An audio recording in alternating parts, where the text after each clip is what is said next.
Bé, bon dia, no? Com ja venim fent des del juny passat, no? I emmarcat dintre de l'àrea i organitzat dintre de l'àrea de responsabilitat social d'ESTI UPF, seguim programant tota una sèrie d'entrevistes i de converses amb persones d'organitzacions de referència, no? En l'esmentat àmbit de la responsabilitat social i de la sostenibilitat. Una mica per posar de manifest les seves actuals polítiques i les actuacions que estan realitzant en aquest sentit i també per aportar debat i coneixement tant als estudiants com a la societat en general. Avui comptem amb l'Antonio García, que és aquí, primer de tot, li volem agrair moltíssim la seva presència avui aquí, que té una llarga trajectòria en l'àmbit de la consultoria i de la sostenibilitat i que actualment és el responsable de l'àmbit de responsabilitat social i sostenibilitat de Ferrocarrils de la Generalitat de Catalunya. Una institució que, com tots bé coneixeu, és de referència, amb una gran reputació, i aquí avui amb l'Antonio, com a seu representant, mantindrem una conversa al voltant de tots aquests aspectes que hem comentat, de responsabilitat social, de sostenibilitat, tant una mica la història, podríem dir, el que esteu fent ara, i també una mica la visió de futur que esteu tenint amb tot això.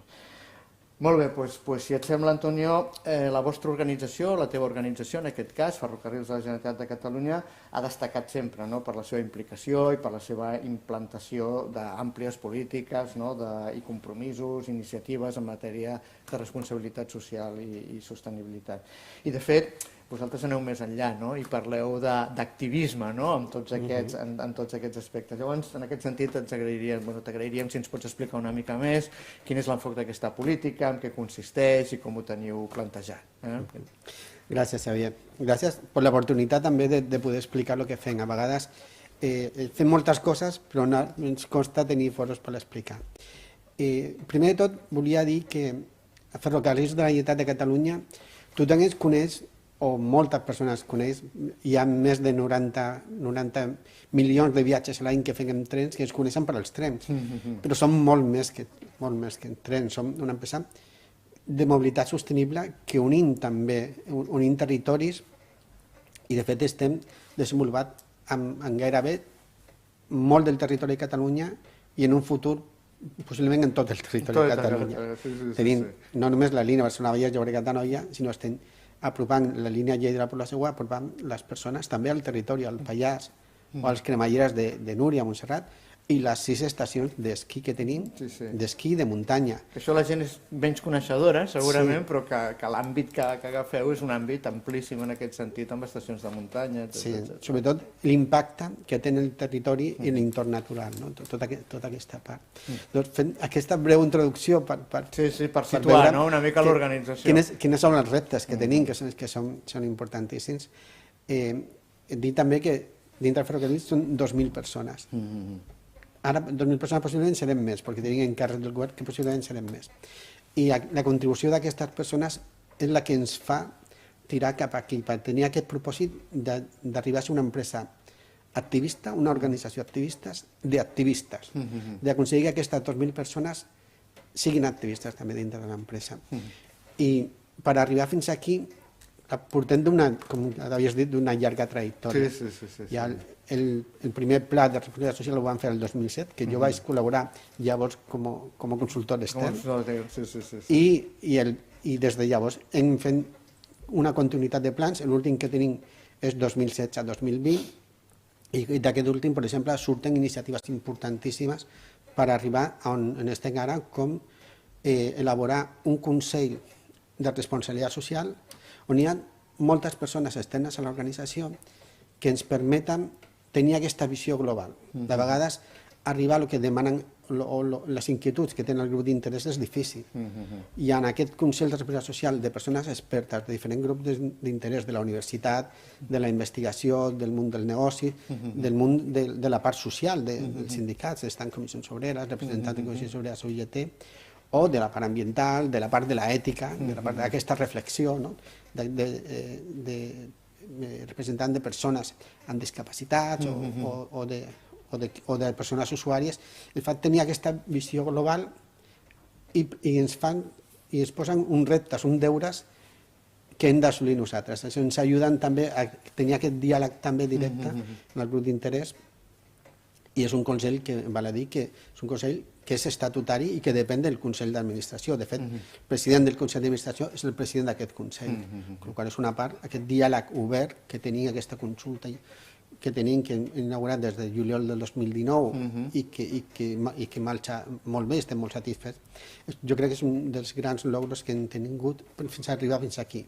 I després un altre, que és que hem aconseguit que aquesta estratègia estigui dintre de l'estratègia de l'empresa. Ara tenim una estratègia 10-30 de l'empresa que volem tenir diferents eixos per arribar al 2030 i un dels 4 eixos transversal és la sostenibilitat. Que sigui aquesta, tota l'empresa és molt conscient de que hem de treballar per la sostenibilitat. I un dels programes concrets té a veure amb la responsabilitat social. I dintre de la responsabilitat social, una part molt important, la compra socialment responsable. Nosaltres contractem moltíssim. És una empresa que contracta molt perquè no podem fer sols. Tenim contractes de producte, comprem trens, comprem maquinària i serveis. Hem de mantenir les instal·lacions, ens han d'ajudar amb el negoci i això volem que sigui, també tingui un impacte en el territori, un impacte responsable, social i ambientalment. Per dir-te una xifra més o menys aproximada del que estem fent, quan van engegar aquest projecte, el 2019, gairebé el 50% de les licitacions tenien aquests criteris. En aquest any estem al voltant del 100%. O sigui, ja l'han integrat moltíssim. És molt important que organitzacions, clar, que teniu aquesta capacitat i abraceu aquests àmbits tan amplis en contractació, doncs clar, incorporeu aquest tipus de polítiques. És una cosa que primer és interessant, després és important, des de la gent que ens escolta, d'alguna manera, veure que organitzacions d'alt calat, de ferrocarrils, estan treballant a fons en aquest sentit. Sí, definitivament. I tot allò perquè estem d'aquí a 2030 tenim un repte important. La ONU ja ens ha posat aquest repte. Tenir el repte per davant de que sigui una dècada perdida, una altra vegada, o una dècada per l'acció. Nosaltres ens hem sumat a la dècada per l'acció. Sí, ho tenim molt clar. La ONU ha fet aquesta crida, nosaltres responem a aquesta crida i ens hem posat. I volem també com a empresa pública liderar aquesta dècada de l'acció dintre de Catalunya. Nosaltres també tenim el repte d'associar-nos a l'agenda 2030 del govern, de com a vincula els ODS, l'objectiu de desenvolupament sostenible, dintre de la pròpia estratègia del govern, i nosaltres com a empresa pública també lo posarem en la nostra estratègia. De fet, ja ho tenim, però volem anar molt més enllà.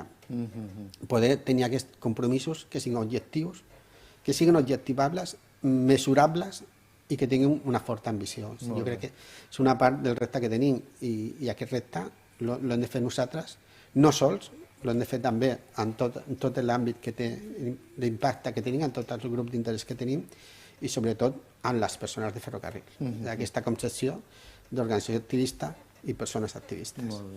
Molt bé. Has destacat, per exemple, el tema aquest de la compra sostenible. Jo sé que feu accions molt concretes i molt importants. Potser si ens poguessis destacar alguna d'aquestes, sé que treballeu moltíssim en tot el tema de les energies renovables, etc. Vull dir que si ens pots potser destacar, a banda dels que has comentat, algun d'aquests aspectes, crec que també serà interessant per poder concretar també alguna d'aquestes coses. Sí, jo crec que, com deies, estem treballant molt en el tema d'energies renovables i puc dir-te que, per exemple, aquest any tota l'energia que consumim, l'energia elèctrica, és energia d'origen renovable i, a més, el 50% té l'origen solar. I el nostre compromís és que l'any que ve tota l'energia elèctrica que consumirem serà d'origen solar. O sigui, volem impulsar aquesta activitat, aquesta economia verda i aquest impuls de l'ús de l'energia solar a Catalunya sent el principal consumidor. Per això tenim aquest compromís. L'any que ve, el 100% serà energia solar. Però a més tenim més compromisos.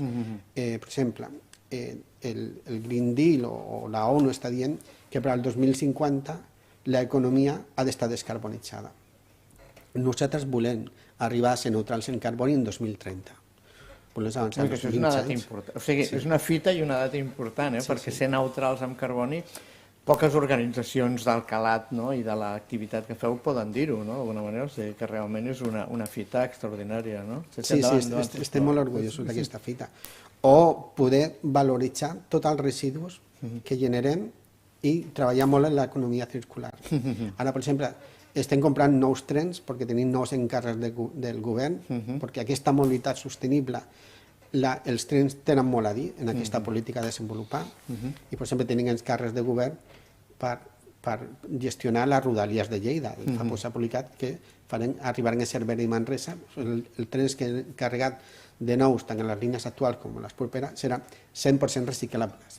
Totes les peces que tindran el tren seran reciclables. No comprarem mai més productes que no siguin reciclables. O s'han afegit a la iniciativa Electronic Watch perquè totes les parells elèctrics que comprem siguin reciclables i a més s'hagin fet respectant els drets humans. Jo crec que aquest compromís l'estem assolint. I per un motiu és que si no fem res, la ONU l'havia publicat recentment, a final del segle la temperatura s'haurà incrementat de 3,5 graus i serà difícil la vida tal com la tenim ara. El nostre repte, i ens hem d'unir també amb la ONU, amb la iniciativa Science Based Target i el Business Ambition, per que no superi el 1,5 graus la temperatura a final de segle. Totes aquestes són les contribucions que nosaltres estem fent. El repte és local i volem que l'impacte sigui local i global al mateix temps. Sí, abans també has fet esment de que esteu treballant i ho heu enfocat de cara als objectius de desenvolupament sostenible, no? I potser sí, potser ens pots... Perquè clar, això és complicat també d'alguna manera plantejar-ho com dintre, com deies abans, de l'estratègia de l'organització. I abans potser es lligava al final una mica al tema dels objectius de desenvolupament sostenible, però ara vosaltres ho heu posat a l'estratègia i esteu treballant directament des d'aquest sentit. Potser si ens poguessis també una mica com a organització, com heu plantejat, heu organitzat, i heu sigut capaços, no? Perquè això és important, de poder enfocar-ho en aquest sentit i treballar-ho com ho esteu fent, doncs també t'agrairíem l'aportació en aquest sentit. Doncs realment jo crec que com totes les organitzacions al principi, els ODS no veien molt clar què podien fer perquè semblaven molt enfocat a governs i no tan enfocat a les empreses. I ja fa temps vam fer tota aquesta reflexió i vam dir, com podem ajudar? Deia abans, Agenda 2030 el govern i la pública ens d'ajudar. I vam dir, l'hem de fer bé, des del principi. I vam estudiar els ODS, vam fer tot un estudi de priorització de quins ODS nosaltres podríem tenir més impacte positiu, però també els ODS que nosaltres estem tenint a la nostra estratègia un impacte negatiu per poder compensar tots aquests impactes i ara sabem on tenim un impacte més positiu i on l'impacte seria més negatiu i què podem fer. També vam fer un estudi d'aquest impacte positiu i negatiu en tota la nostra cadena de valor, des de l'adquisició de béns i serveis fins al producte final que tenim, que és el transport, o les experiències de lleure de muntanya, tot l'impacte que tenen en tota la cadena de valor. I hem mirat també com estaven fent altres organitzacions similars a nivell internacional. En tota aquesta reflexió ja hem aconseguit tenir un marc que ens ajuda a definir què és el que hem de fer en aquest sentit. I en aquest sentit estem treballant. Sí, però vull dir, realment, perquè conec la vostra política, perquè l'hem vist i la coneixem, és realment important, interessant una mica com ho heu plantejat, perquè a vegades aquest tema dels objectius de desenvolupament sostenible és el que dius tu, no?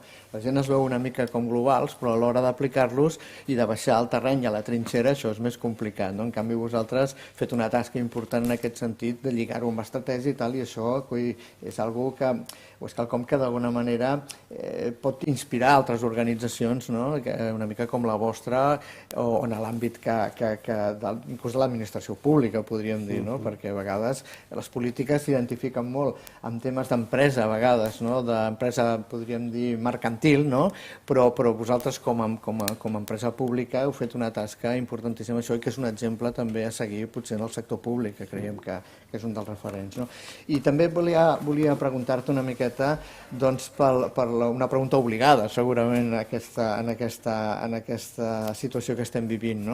Primer, vosaltres com el propi servei que esteu prestant, però clar, lògicament, tota la situació que ha derivat de la pandèmia del Covid-19, que vosaltres l'esteu vivint d'una manera directa en el sentit que sou prestadors de serveis essencials en aquest sentit i que la vostra aportació a que tot segueixi amb mobilitat sostenible i amb equilibri, amb tot això és important, I també, lògicament, de cara a la pròpia organització. Llavors, si potser ens poguessis és també fer una mica de 5 cèntims en aquest sentit, no? De com ho heu organitzat a nivell de la pròpia organització i sobretot amb els serveis que presteu, també crec que és un tema que és interessant perquè es vegi com una organització com la vostra ho està fent i pot també, com dèiem abans, servir una mica d'exemple o d'inspiració a altres organitzacions. No? Sí, quan ja el MAS van veure que el que venia, ja van fer un pla de contingència i es van avançar a aquest tancament que va passar perquè, com tu deies, som conscients de que nosaltres som un servei essencial. Les persones s'han de poder moure i nosaltres tenim aquest repte de facilitar la mobilitat de les persones, un entorn segur i sostenible. I el primer repte va ser que l'entorn de mobilitat per a les persones sigui segur. Vam fer tot un protocol de desinfecció, d'entrada, de sortida, de senyalització, d'anuncis, de missatges a les persones que feien servir el transport públic, perquè es van llançar al principi missatges de que era molt perillós, de que el transport privat millor, però nosaltres havíem de generar aquest entorn de confiança, aquesta confiança cap a les persones usuàries. I van fer tot allò, van fer molts missatges, van afegir a campanyes també que feia tant institucionals com altres, com el Procicat o l'àrea metropolitana, perquè la gent es sentís segura viatjant en el tren. I crec que aquest va ser el nostre gran repte. També el gran repte de que les nostres persones que treballen en ferrocarrils també estiguessin segures. Aquesta interactuació també amb els clients va dotar de tot el material, de la formació necessària, i després tenia un altre repte. No només hi ha persones de producció, no només és el maquinista, només és el gent d'estació, hi ha molts tècnics i administratius que treballaven en edificis d'oficines i que es van haver de quedar en casa al març, no? A partir de l'11 de març es van quedar a casa. I van fer un esforç molt important per poder dotar de les eines tant de software com de hardware, com d'equips, a totes aquestes persones perquè poguessin continuar treballant des de casa. Va ser un repte molt important, perquè el procés de digitalització a les administracions ni a les empreses encara no estava molt assumit. Va ser un bon catalitzador, podríem dir, no? Una bona prova. I després també ajudar, col·laborar en altres organitzacions, tant institucionals com entitats sense ànim de lucre, amb els seus missatges, amb el seu recapte de recursos, tant sanitaris com d'altra mena, que es demanava a la societat, i vam cedir la nostra web per fer aquestes crides també a la ciutadania.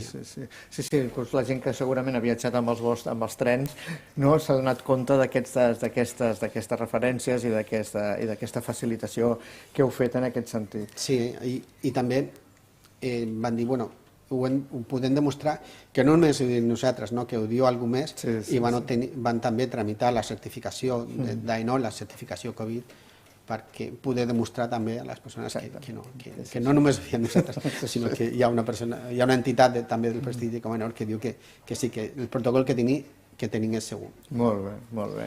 Bé, amb l'Antonio podríem estar parlant durant molt temps, perquè primer com a expert i després també, com diríem, han sigut els iniciadors una mica també en tot aquest àmbit públic de tota aquesta política i innovadors, jo diria, moltíssimes coses. Simplement agrair-li a l'Antonio García que hagi estat avui aquí amb nosaltres, moltíssim la seva presència, i nosaltres seguirem amb aquestes converses amb persones de referència, d'organitzacions de referència. En aquest cas ha estat de Ferrocarrils de la Generalitat de Catalunya, una entitat, com dèiem abans, podríem dir que ha seguit un procés en tots els aspectes de responsabilitat social i sostenibilitat realment que ha de servir d'exemple per moltes organitzacions. Moltíssimes gràcies, Antonio, i esperem tornar-te a trobar en un futur amb una altra conversa, amb un altre, diguem-ne, treball o conversa o activitat que puguem fer amb la universitat, per la qual t'agraïm molt novament la teva presència aquí. Gràcies a vosaltres també per convidar-nos a estar aquí, encantats de compartir el que estem fent, perquè una de les parts que tenim és aquest treball i l'aliança i compartir amb tothom les experiències, les bones iniciatives i també els problemes que hem tingut per arribar fins aquí. Sí. Gràcies, Antonio, i gràcies a tothom. Gràcies a vosaltres.